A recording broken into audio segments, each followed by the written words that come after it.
Can't see.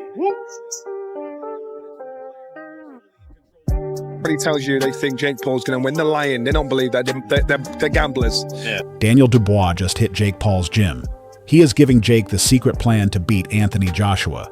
Dubois won their fight in 2024. He feels super confident to help out. Experts say he knows Joshua's weak spots well. This is huge for Jake's big fight. Still surprised by the result. I think Mike Tyson is a winner either way. Jake's asked for a fight with you. If Jake wants it with me, he can get it too. But I'm the world champion. Yeah. Give him a shot like that, you know. So you'll just knock him out in the first round, within the first minute. Of course, but it'll be a historical moment. Listen up. Dubois has fought Anthony Joshua before. He knows Joshua's style better than anyone. Remember that big IBF title fight? September 21st, 2024. Dubois scored a massive knockout in round 5 at Wembley.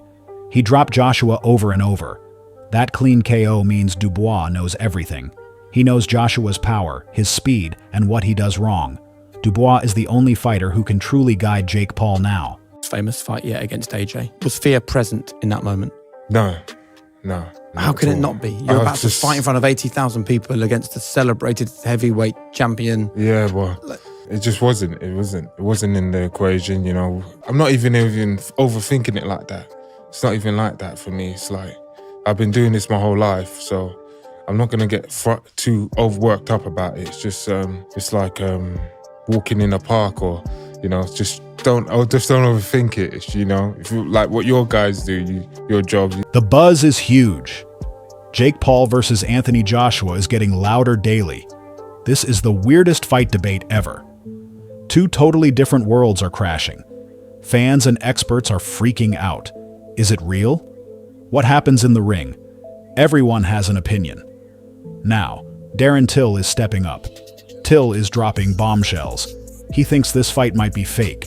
He says it could be staged just for the show, not for a real battle. If it's not a true fight, forget predicting the winner. Till says the whole thing is just for clicks. It is an event for attention, not a test of skill. He even admits he doesn't care about Jake Paul as a fighter. He sees zero reason to watch him fight AJ. Jake, do you think he can hurt him? I know it's a ridiculous thing to say, but in Jake's mind, he's coming off a knockout loss to Dubois. Is it possible that Jake does better than people expect? Do you think it's going to be a round 1 stoppage? That's what I'm asking you for AJ. Like, do you think it could be going any other way? I don't know. Honestly, if it's a real fight, which I don't know if it is or not, he could get like really hurt. Really, like, it could be like whoever sanctioned it. Let's hope if something bad does happen, let's hope you can sleep at night.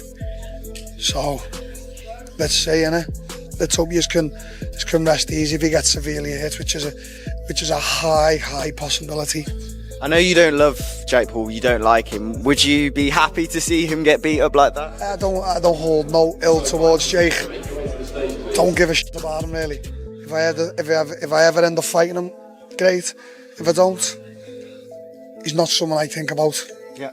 He's clever and he's made a lot of money, but he's you know, it's a bit of an embarrassment at times, isn't he? Who the fuck am I? Till is mad about fake fights. But wait. Simon Jordan, Spencer Oliver, and Angel Fernandez have a different take. They are looking at the business side. They are not just saying no. They believe Jake Paul is not stupid. He would not take this fight just to get crushed. They say Jake must know a secret, a condition, a hidden advantage, something to make the risk pay off. They think Jake has planned this move perfectly. It's a huge career move. If Jake had no plan, the ending is obvious. They say Jake is not blind.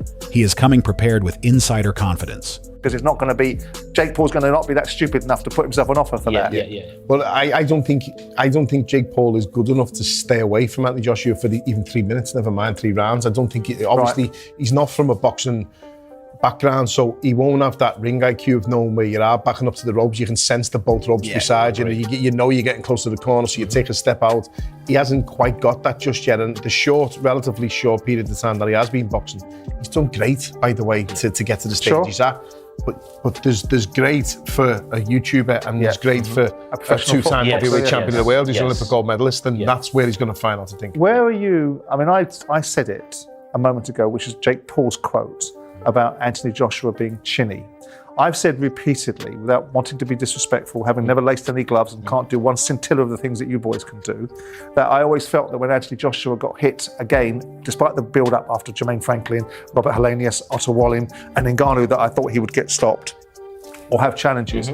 This assertion that Jake Paul's making that Anthony Joshua is chinny, is there? I mean, I know you're going to be respectful and courteous to the person you work with. Can you see any evidence of that in Anthony? I mean, obviously people talks about, like, obviously from the Klitschko going into the Ruiz, going into Dubois.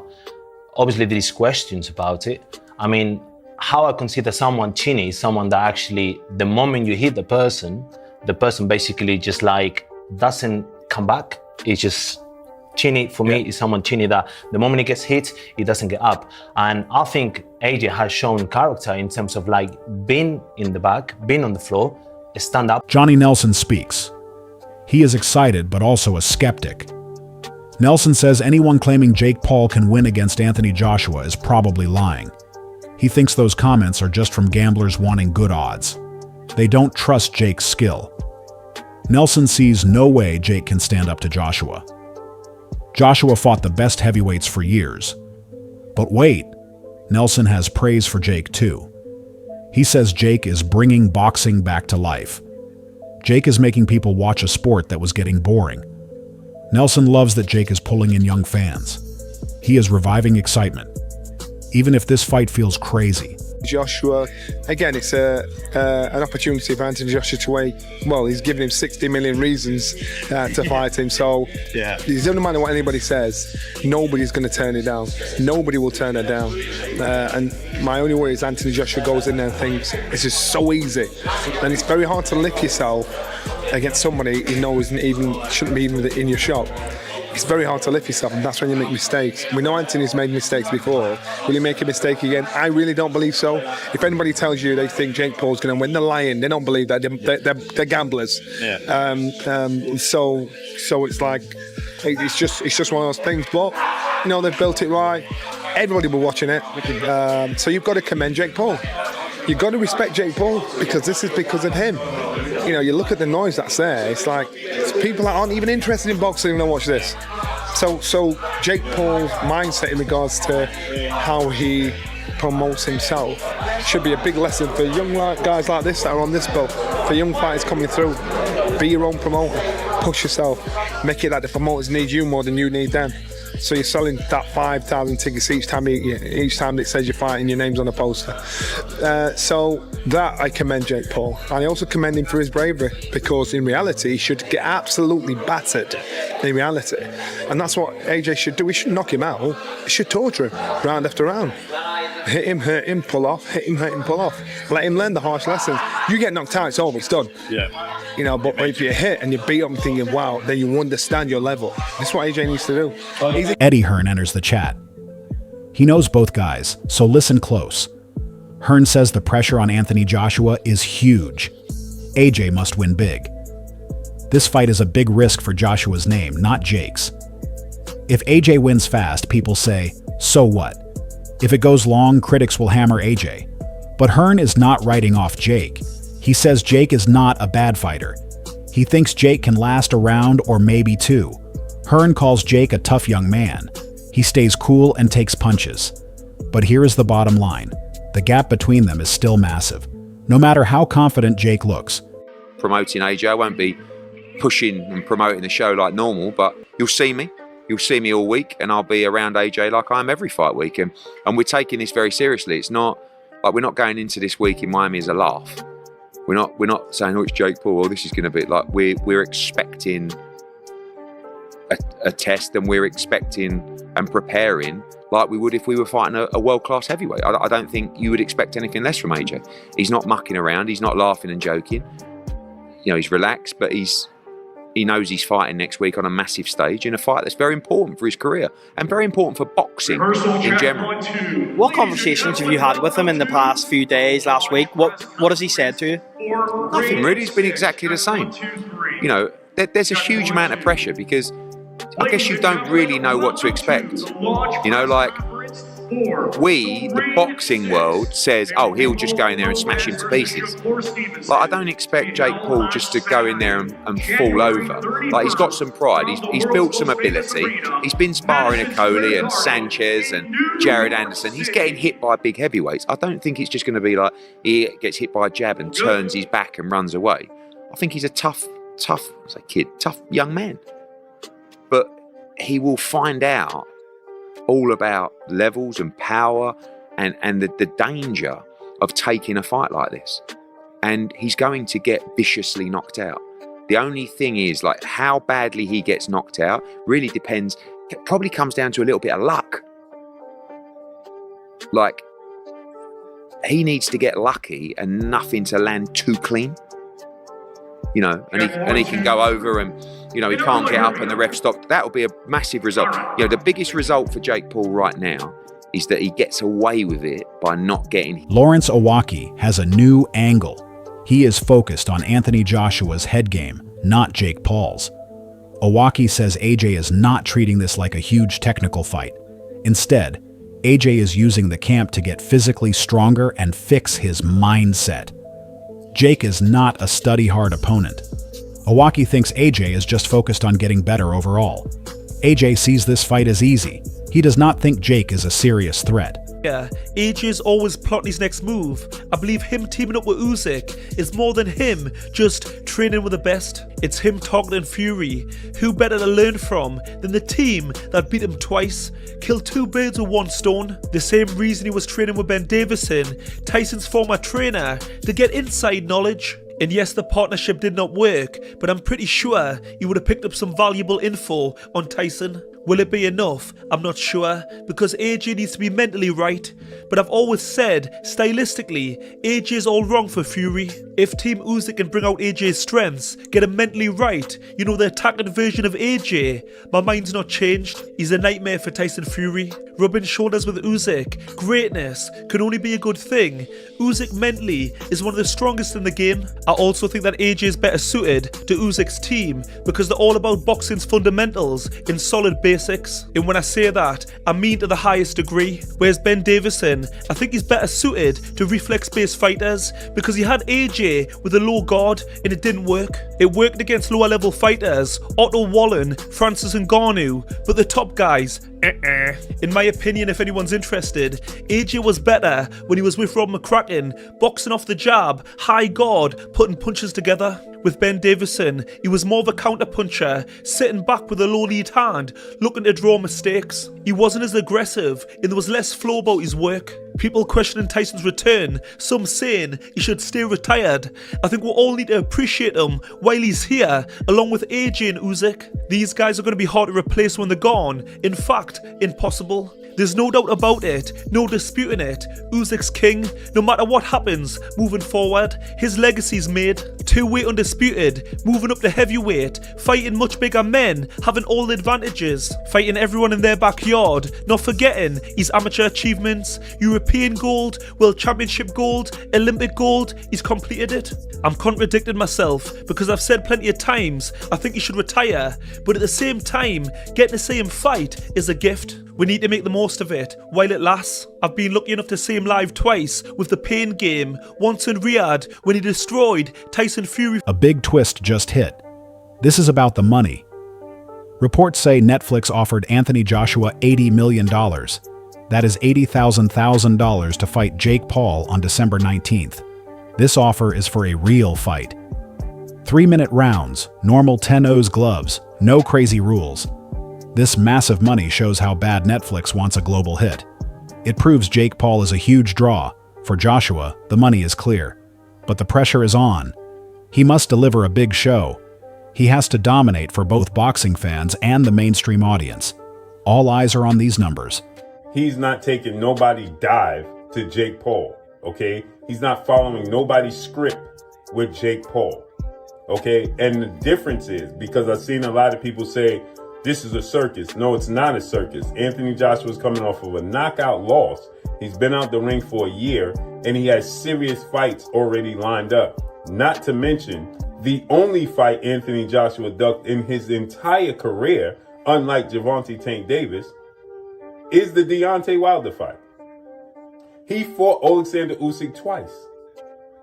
He fought Daniel Dubois. He fought Dillian White. He fought everybody in the heavyweight division outside of Deontay Wilder. And he is trying to fight Tyson Fury now. So he fights the who's of who's in the heavyweight division. Okay? So, yes, he ducked Deontay Wilder, and we are well aware of that. But he's trying to fight Tyson Fury. So that's the only guy that he ducked. Gervonta Tank Davis has a fight that he arguably lost in a controversial draw to Lamont Roach, and he was ducking that to fight a guy that he said that he's not able to fight above 135 pounds, and fighting at 140 was uncomfortable. He's going to fight a catchweight fight at 195, 50 pounds heavier than the 40 pounds that he said was uncomfortable for him to fight, against a guy who is 6'1" with a 76-inch arm reach, but couldn't give us the fights we wanted to see in and around his division. That's not what Barry McWigan is ringing alarms. His words hit hard. He has seen decades of boxing wars. McWigan is warning Jake. This is the most dangerous thing he has ever done. Forget the views. Forget the clout. Forget the influencer trend. Joshua's punching power is real. It is proven. It is not hype. Joshua has knocked out seasoned, trained boxers, guys who can take serious damage. McWigan fears a disaster. He thinks things could go totally wrong the second the first punch lands. This is the fear every pro feels. Some people are saying, you know, AJ's grabbing the bag. There's nothing wrong with that, because anybody else, if they got offered that kind of money, they would do it. So, yep. And some people are suggesting he might damage his legacy. Where do you sit with the decision of him taking that fight? And it's a professional 8-round fight as well. Yes, it's a highly dangerous fight for Jake Paul. I don't know what he's doing, unless they have done some sort of caveat or some sort of agreement that he says he's going to go easy on him, or he's not going to